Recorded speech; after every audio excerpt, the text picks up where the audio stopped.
bercanda.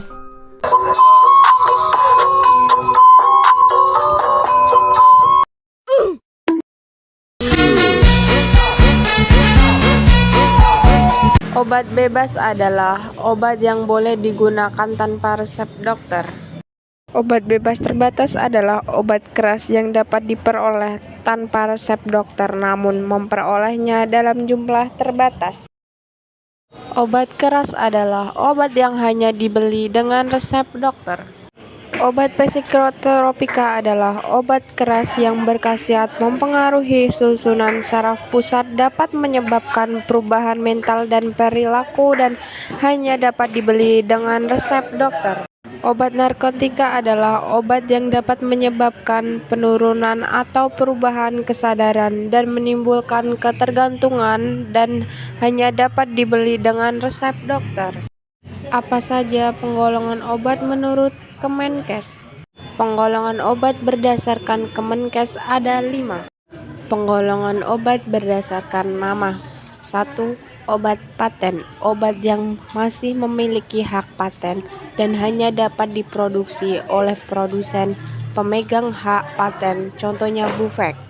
2. Obat generik, obat dengan nama resi yang ditetapkan dengan Farmakope Indonesia untuk zat berkhasiat yang dikandung atau zat aktif, contohnya simvastatin. Obat generik bermerek, obat yang menggunakan nama dagang dari produsen obat, contohnya Amoxan. Penggolongan obat berdasarkan sediaan. 1. Bentuk padat, tablet, kapsul, serbuk, pil, supositoria, ovula. 2. Bentuk setengah padat, salep, krim, gel. 3. Bentuk cair, suspensi, sirup, eliksir, infus, injeksi, obat tetes, emulsi.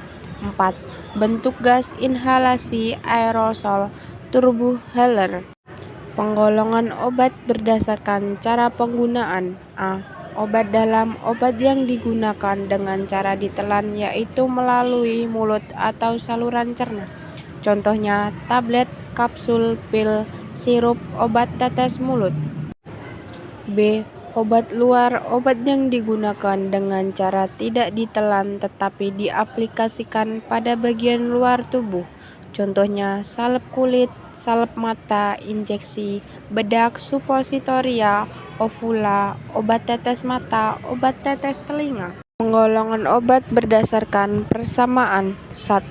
Berdasarkan khasiatnya, obat paten, obat generik, dan obat generik bermerek mempunyai khasiat yang sama. 2. Berdasarkan kandungannya, obat paten, obat generik, dan obat generik bermerek mempunyai kandungan yang sama, tetapi obat paten terdapat tambahan vitamin. Penggolongan obat berdasarkan penandaan. 1. Obat bebas. 2. Obat bebas terbatas. 3. Obat keras. 4. Obat psikotropika. 5. Obat narkotika. Saya akan menjelaskan klasifikasi antibiotik. 1. Farmakodinamika adalah cabang ilmu yang mempelajari efek obat terhadap biokimia, fisiologi organ, dan mekanisme kerja. Dibagi menjadi 2, yaitu tim dependen bergantung pada waktu, concentration dependen berdasarkan konsentrasinya. 2. Spektrum. A. Luas antibiotik yang menghambat atau membunuh bakteri dari golongan gram positif atau negatif. B. Sempit antibiotik yang hanya mampu menghambat golongan jenis bakteri saja. 3. Struktur kimia. 1. Beta laktam. 2. Kloramfenikol. 3. Aminoglikosida. 4. Aktivitas atau potensi. 1. Bakterisidal, membunuh bakteri. 2. Bakteri ostatik, hanya menghambat pertumbuhan bakteri.